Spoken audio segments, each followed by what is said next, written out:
प्राचीन समय की बात है। उज्जैन नगरी में राजा भोज राज्य करते थे। दानवीर, धर्मात्मा कहा जाता था। उनका न्याय ऐसा था कि दूध और पानी भी अलग हो जाए। उज्जैन के बाहर एक किसान का खेत था। खेत लहलहा रहा था, हरी भरी सब्जियां।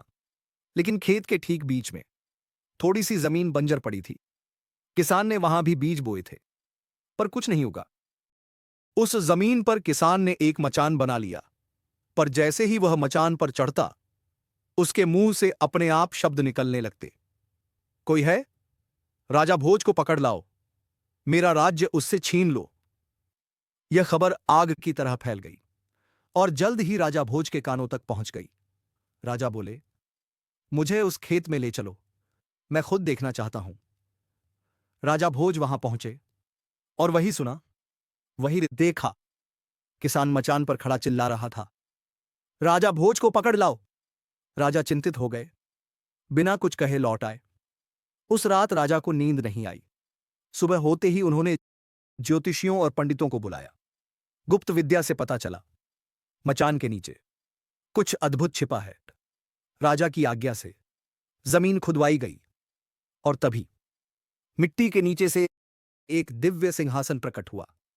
चारों ओर 8-8, कुल 32 पुतलियां। सैकड़ों मजदूर लगे, पर सिंहासन हिला तक नहीं।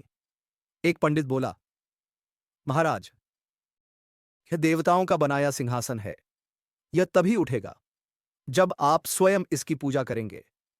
राजा भोज ने पूजा की और सिंहासन ऐसे उठाया मानो फूलों का हो। राजा प्रसन्न हुए। सिंहासन को सजाया गया, रत्न जड़े गए।